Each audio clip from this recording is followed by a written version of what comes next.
We will start chapter number 4, Memorandum of Association. In this chapter, we will see what is Memorandum of Association, then the clauses for it, and all the information related with Memorandum of Association. Let's we start. First, we will see meaning and definition of Memorandum of Association. The Memorandum of Association of Company is a document of great significance, and the preparation of Memorandum of Association is the first step in the formation of company. See, Memorandum of Association is very important document because it is the first step in the formation of company. Company form करण्याची पहिली step जी आहे ही काय असणार आहे तर preparation of memorandum of association. म्हणजे memorandum of association मध्ये काय आहे तर यामध्ये कंपनीची सगळी information it contain all the detail information about company means the history of company then when the company has been started and what are the who is the promoter then and how many directors then all the people related with the company then the common seal of company all the detailed information about company is contained in memorandum of association. The memorandum of association contains the fundamental rules about the constitution and scope and about the activities of company. मग यामध्ये कोणती कोणती अजून information content केलेली आहे तर fundamental rules about the constitution. कॉन्स्टिट्यूशनचे जे काही रूल्स आहेत आता आपण कंपनीज ज्या आहेत ह्या कशा फॉर्म होतात तर अंडर कंपनीज ऍक्ट 1956 आणि त्याची अमेंडमेंट झालेली आहे 2013ला. सो कंपनीज ऍक्ट 2013 त्या अकॉर्डिंगली जे काही रूल्स आहेत हे सगळे रूल्स कंपनीजना तिथे फॉलो करावे लागतात आणि त्याचप्रमाणे कंपनीचं फॉर्मेशन जे आहे ते होत असतं. So the fundamental rules about the constitution and scope and about the activities of company. मग कंपनीच्या ज्या काही ॲक्टिव्हिटीज होतात त्या मग कंपनीने जे ट्रान्झॅक्शन मोठे मोठे केलेले आहेत किंवा कंपनीने ज्या काही ॲक्टिव्हिटीज केलेल्या आहेत या सगळ्या मेमोरंडम ऑफ असोसिएशनमध्ये रेकॉर्ड केल्या जातात त्यामध्ये फिलअप केल्या जातात. It restricts the area of operation activities of company and also regulates the external affairs of company relating to outsiders. यामध्ये जे काही ट्रान्झॅक्शन्स इथे आपण कंटेंट त्यात फिलअप करतोय त्यामध्ये सुद्धा काही रिस्ट्रिक्शन आहेत. It restrict the area of operation of activities. काही स्पेसिफिक ॲक्टिव्हिटीज यामध्ये रेकॉर्ड केल्या जातात and also regulates the external affairs of company relating to the outsiders. मग कंपनीचे जे काही एक्सटर्नल अफेअर्स असेल मीन्स आउटसायडर्स बरोबर जे काही ट्रान्झॅक्शन असतील हे सुद्धा यामध्ये मेंटेन केले जातात. So this is the information about memorandum of association. What are the important points? First is it is the document with significance. Then this is the first step in the formation of company. आपण company formation साठी procedure बघितली होती. त्या procedure मधली first step काय आहे तर preparation of memorandum of association. It contains the fundamental rules about the constitution and the scope and about the activities of company.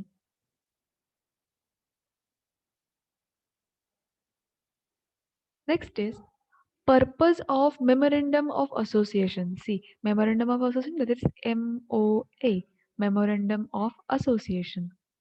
The purpose of this as under to enable the members, creditors, shareholders, and all those persons who deal with the company in relation to activities of company to know the scope and ambit of the operation of activities of company.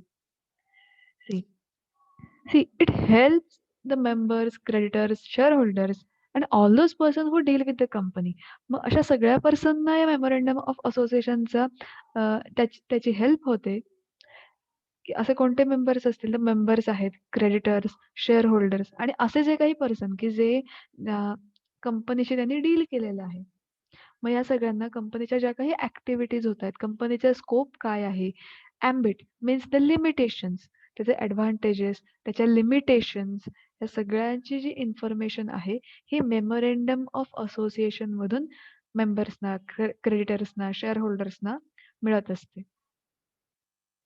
Then, to enable the outsider to know the object of company with certainty, they propose to deal with by entering into contract are well within the scope and ambit of company. मग या memorandum of association मुळे अजून काय होतं, तर जे outsiders आहेत, तर त्या आउटसाइडर्सना कंपनीचे गोल्स काय आहेत, त्यांचे पर्पज काय आहेत, त्यांचे ऑब्जेक्ट्स काय आहेत, ही सगळी इन्फॉर्मेशन आउटसाइडर्सना मेमोरंडम ऑफ असोसिएशनमधून मिळत जाते. And the scope and the ambit of company, त्याचप्रमाणे कंपनीचा स्कोप काय आहे, त्याचे बेनिफिट्स काय होतील, ॲम्बिट्स मीन्स द लिमिटेशन्स कुठपर्यंत आहेत, ह्या सगळी इन्फॉर्मेशन जी आहे, मीन्स काही रिस्ट्रिक्शन असतील, तर ह्या सगळी इन्फॉर्मेशन जी आहे ही मेमोरंडम ऑफ असोसिएशनमुळे सगळ्यांना मिळते. So the purpose of memorandum of association means to enable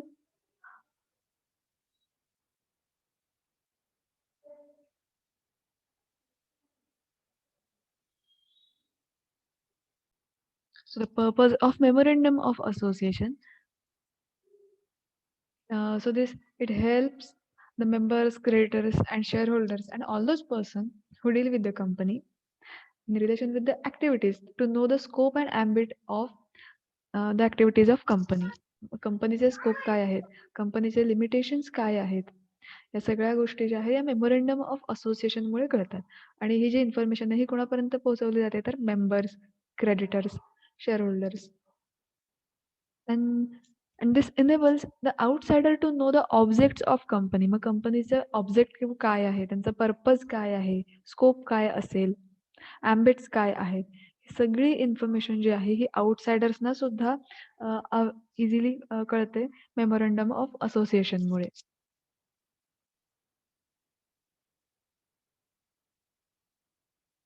next is form of memorandum of association. According to Section 4 of the Companies Act 2013 and Section 14 of Companies Act 1956. C, आता इथे companies act 1956 आणि companies act 2013 असे दोन act दिसतात. But companies act 1956 हा जो act आहे त्यामध्ये अमेंडमेंट्स होत गेलेले आहेत आणि त्यातली 2013ची जी अमेंडमेंट आहे that's why here is companies act 2013. मग त्या कंपनीज ॲक्ट 2013 मधला जो सेक्शन 4 आहे त्याच्या अकॉर्डिंगली फर्स्ट इथे आहे and then section 14 of Companies Act 1956. The form of memorandum of association must relate to one of the forms mentioned in table A, B, C, and D and E of Schedule 1 of Companies Act as admissible. आता form of memorandum of association जो आहे हा कुठे mention केलेला आहे, तर companies act 2013 त्या under section 4 and companies act 1956 under section 14. त्यानुसार जे table A, B, C, D and E त्यामध्ये शेड्यूल 1 जे दिलेलं आहे त्यानुसार त्याचा फॉर्म जो आहे हा बनवलेला आहे. त्यामध्ये मेमोरंडम ऑफ असोसिएशन जे आहे ते तिथे मेन्शन केलेले आहे. त्या अकॉर्डिंगली मेमोरंडम ऑफ असोसिएशन बनवलं जातं. Memorandum of Association of Company should be printed and should be divided into paragraphs, consequently numbered, and it should be signed mentioning the address and occupation in the presence of at least one witness. मग या memorandum of असोसिएशनमध्ये information जी आहे कशी fill up केली जाते, तर it should be printed. तो प्रिंटेड फॉर्ममध्ये असला पाहिजे. It should be divided into paragraphs consequently. जी इन्फॉर्मेशन आहे ती व्यवस्थित पॅराग्राफमध्ये बसवली पाहिजे कन्सिक्वेंटली. नंबर्ड, त्याला व्यवस्थित नंबर जे दिले आहेत ते नंबर दिले पाहिजेत. And it should be sign mentioning the address and occupation in the presence of at least one witness आणि ते साईन त्याच्यावर असले पाहिजे आणि त्या साईन नंतर खाली ॲड्रेस अँड ऑक्युपेशन हे इथे मेन्शन केलं पाहिजे in the presence of at least one witness आणि हे सगळं तिथे फिलअप करत असताना तिथे एक विटनेस असणं गरजेचं आहे. So the memorandum of association, it should be printed and it should be divided into paragraphs consequently. ते प्रिंटेड फॉर्ममध्ये असलं पाहिजे. ते पॅराग्राफ जे आहेत, ते पॅराग्राफमध्ये त्यातली इन्फॉर्मेशन जी आहे ही बसवली पाहिजे. त्यांना व्यवस्थित नंबरिंग दिलं पाहिजे. So numbered and it should be sign आणि हे जे मेमोरंडम ऑफ असोसिएशन इथे जे बनवलं जातंय, तर त्याच्यावरती साईन असली पाहिजे. साईन करणाऱ्या व्यक्तीचा ॲड्रेस अँड ऑक्युपेशन तिथे मेन्शन केला पाहिजे in the presence of at least one witness आणि हे सगळं करताना तिथे ॲट एक witness, one witness is required. तिथे एक विटनेस असला पाहिजे.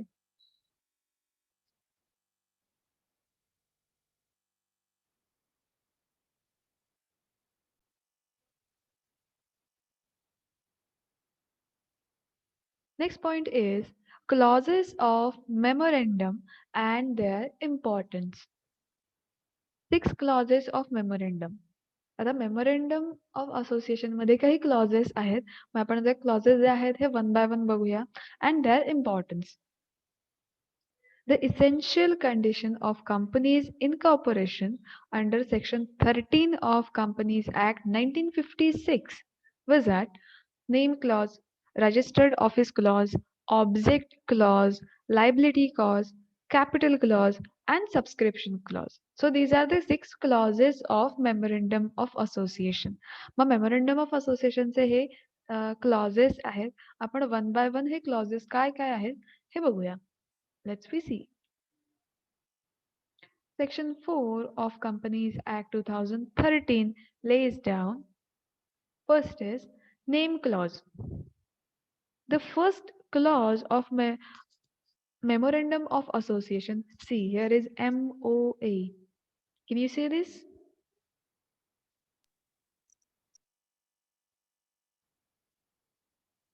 This MOA means Memorandum of Association. Get it?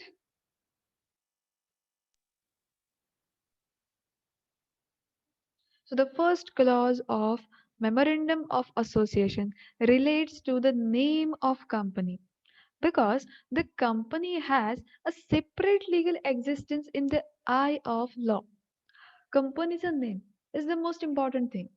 So first clause is the name of company. मग कंपनीचं नेम काय आहे? Because the company has a separate legal entity. Company he separate legal entity आहे. तिचा separate legal existence आहे in the eye of law because it is artificial legal person. Company जी आहे ही artificial legal person आहे. तिचा separate existence आहे. That's why the here is a name clause and therefore it must have name with a view to establish and as certain its identity. कंपनीची एक ओळख, कंपनीची identity जी आहे ही reveal करण्यासाठी कंपनीची आयडेंटिटी काय आहे हे रिकग्नाइज करण्यासाठी कंपनीला नाव असणं गरजेचं आहे. In fact, a company cannot be registered in the name which undesirable in the opinion of central government. जर कंपनीचं नेम जे आहे हे अनडिझायरेबल ठरलं in the opinion of central गव्हर्नमेंटच्या दृष्टीने जर कंपनीचं नेम हे अनडिझायरेबल असेल तर कंपनी रजिस्टर्ड होत नाही. दॅट्स वाय कंपनीचं नेम सुद्धा आपल्याला एक प्रत्येक कंपनीचं काहीतरी युनिक नेम असतं. सो तिथे काहीतरी युनिक कंपनीचं नेम असणं गरजेचं आहे. Name should not be identical. See कंपनीचं नेम हे आयडेंटिकल असू नये. The name of company must not be identical with another company or the name of company should not nearly resemble with the name of other company.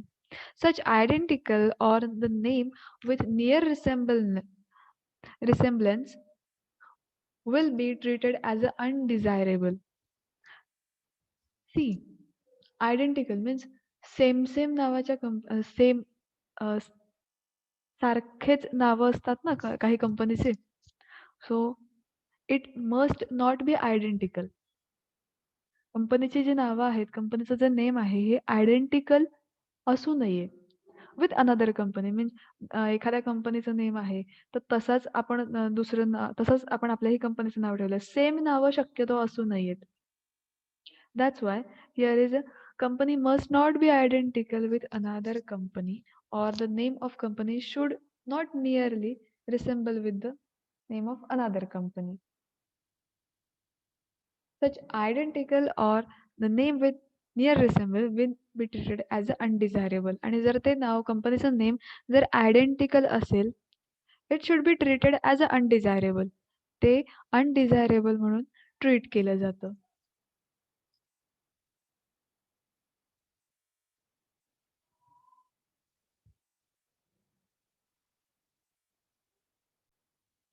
Identical means it should not be similar with the name of another company. Next is use of word limited. Irrespective of the name of company, if the liability of shareholder of company is limited, then the last word of name should be limited. जर त्या कंपनीची liability जी आहे share होल्डर्सची ही limited असेल, तर त्या कंपनीच्या नावाच्या पुढे लिमिटेड हा जो वर्ड आहे हा लावला पाहिजे. Use the word limited. And in the case of private company, private limited. जर ती कंपनी प्रायव्हेट असेल तर ती प्रायव्हेट लिमिटेड. ज्या कंपनीमध्ये शेअर होल्डर्सची लायबिलिटी ही लिमिटेड आहे, तर तशा कंपनीमध्ये त्या कंपनीच्या नावापुढे लिमिटेड हा वर्ड तिथे लागतो. So the use the word limited. The name must be painted and printed. It is mandatory under Section 4 and 5 of Companies Act 2013 that the name and the address of company must be painted at easily assembled place or the position at which the business of company is carried out. मग कंपनीचा जो name आहे, कंपनीचा जो address आहे, it must be painted. तो तिथे paint केला गेला पाहिजे. मग अशा जागी पेंट केला पाहिजे, की ज्या पोझिशनमधून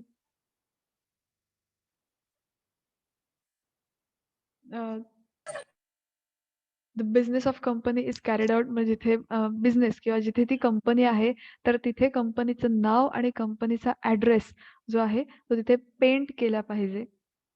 and it should be printed according to according to Companies Act 2013 under section 4 and 5. आता हे सेक्शन लक्षात घ्या. सेक्शन कोणते कोणते आहेत ते. कंपनीचं जे नेम आहे, कंपनीचा ॲड्रेस हा पेंट केला पाहिजे. पेंट करून तिथे असला पाहिजे. मग ते कशामुळे, तर कंपनीज ॲक्ट 2013 सेक्शन 4 आणि सेक्शन 5 त्यामध्ये मेन्शन केलेलं आहे असं म्हणून हे असलं पाहिजे.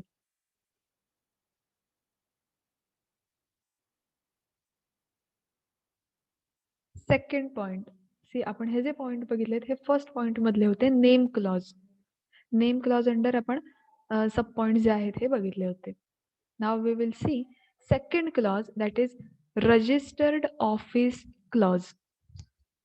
It is necessary to have registered address of company. कंपनीचा जो काही ॲड्रेस आहे हा रजिस्टर्ड असला पाहिजे.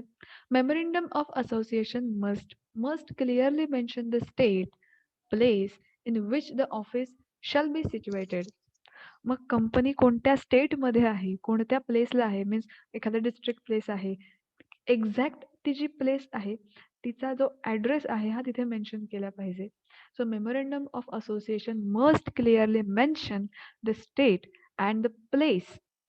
कोणती स्टेट आहे, कोणती प्लेस, कोणत्या प्लेसला तिथे ऑफिस आहे हा ॲड्रेस मेमोरेंडम ऑफ असोसिएशनमध्ये क्लिअरली मेन्शन केला पाहिजे. within the 15 days from the incorporation or commencement of business of company. Incorporation or commencement. Incorporation म्हणजेच काय, तर company to form a company. जेव्हा कंपनी स्टार्ट होते, इनकॉर्पोरेशन कंपनीचं वर्किंग स्टार्ट होते. Commencement same meaning. इनकॉर्पोरेशन जेव्हा कंपनीचं वर्किंग स्टार्ट होते within the days from incorporation झाल्यापासून 15 दिवसात registered office of company must be given the registrar of companies for his record. कंपनीचं इनकॉर्पोरेशन झाल्यापासून 15 दिवसाच्या आत त्या रजिस्टर्ड तिथे जो ॲड्रेस आहे हा रजिस्ट्रारकडे रजिस्टर्ड करणं गरजेचं असतं. बिकॉज कंपनी कोणत्या स्टेटमध्ये सिच्युएटेड आहे, कोणती प्लेस आहे ती, हे तिथे रजिस्टर्ड करणं खूप इसेन्शियल आहे. Third point is object clause.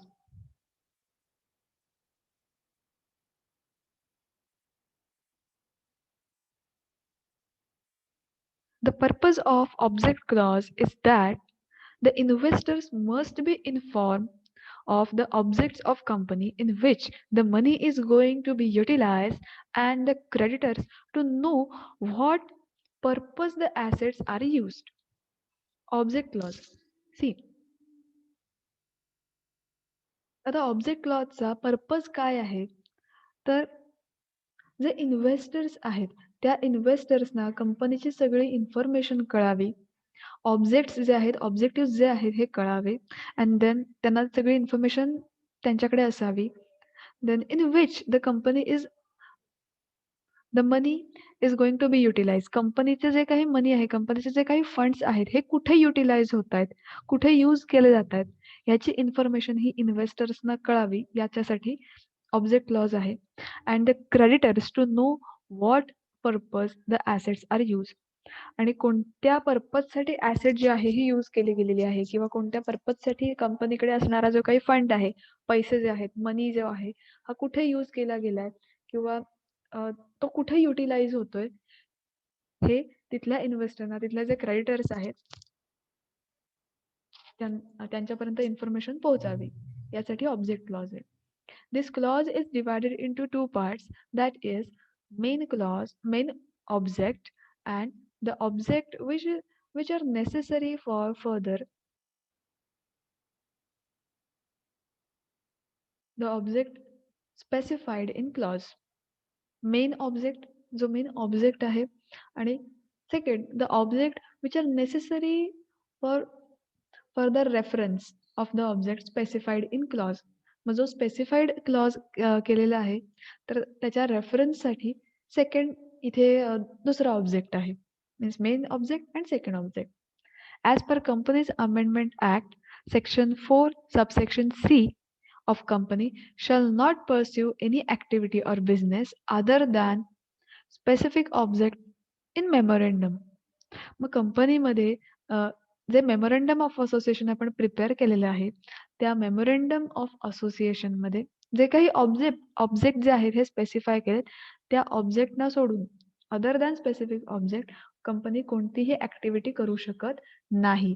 That's why object क्लॉजमध्ये कंपनीच्या ज्या काही ऍक्टिव्हिटीज आहेत, कंपनीचे जे पैसे जिथे युटिलाइज होतात ही सगळी इन्फॉर्मेशन ऑब्जेक्ट क्लॉजमध्ये रेकॉर्ड केली जाते. आणि हे जो ऑब्जेक्ट क्लॉज आहे हा डिव्हाइड केलेला आहे टू पार्ट्समध्ये, main object and the object for further reference.